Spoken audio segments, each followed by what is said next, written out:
Well, it's that time of year again where the temperatures are hot, but the track too tough to tame is even hotter. Throughout this week, we're taking you to Darlington Raceway, home of the Southern 500, which first ran in 1950, marking the sport's first ever super speedway. Our Ian Klein has a look at how it all came to be.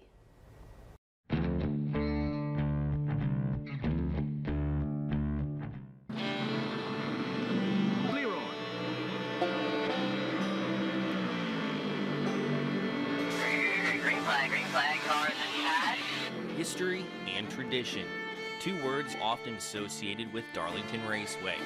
But before it became the track too tough to tame, it was a field used to harvest cotton and peanuts. The big question you may be asking is, why Darlington? Well, you weren't the only one questioning former stock car driver and Darlington native Harold Brasington, who pitched the idea after attending the Indianapolis 500 in 1933. Legend has it he even sketched out the track on a napkin and started seeking a way to fund his dream. When he first pulled together a group of businessmen here in Darlington, they thought he was crazy. Brasington's grandson, who carries on the family name, says on top of doubts, the Great Depression and World War II would also put his plans to build this track on hold. But in 1948, Brasington would strike the deal he needed over what some say was a game of cards. The man who owned the land, Sherman Ramsey. But one condition: the minnow pond could not be touched. He got enough people together that believed in it, and they started construction in 1949 and knocked it out within 10 months. Darlington would host its first ever race Labor Day weekend of 1950.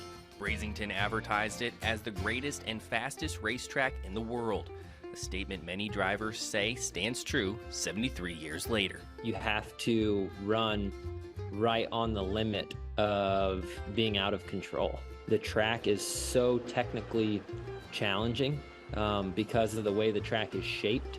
It's two totally different corners in each side of the racetrack. It's very narrow, and you run really close to the wall. Remember that fishing pond? Well, since Brasington's handshake deal meant the pond had to be left untouched, his prestigious design of an oval-shaped track was scrapped. The iconic Darlington egg shape would go on to test even the top drivers for over 70 years. The first Southern 500 would draw over 25,000 fans to watch the first ever 500-mile race in NASCAR history. It was 95 degrees and cars were blowing up left and right, and it was just a matter of survival. While most historical NASCAR tracks have fallen by the wayside or even taken off the Cup Series schedule, Darlington Raceway has stood the test of time for over 7 decades. But why?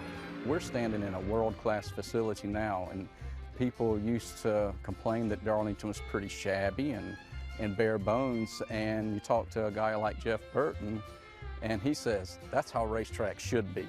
It's a racetrack. It's not a trip to Vegas. It's such a difficult track, and it's so unique to any other place we go.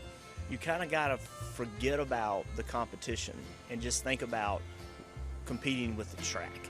And if you beat the track, then you can beat everybody else. These days, NASCAR is making pit stops in big-name cities like Phoenix, Daytona, and Chicago. Yet every fall, racers still make the trip to Darlington, South Carolina, making it a bucket list track of places to watch a race.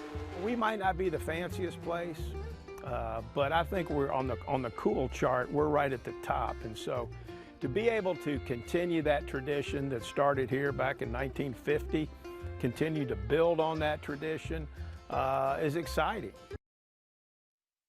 Well, the 73rd annual Southern 500 is set for this Sunday. Tomorrow, Harold Brasington III shares his grandfather's legacy in NASCAR, something he says he didn't know much about growing up until he started tracing his family history.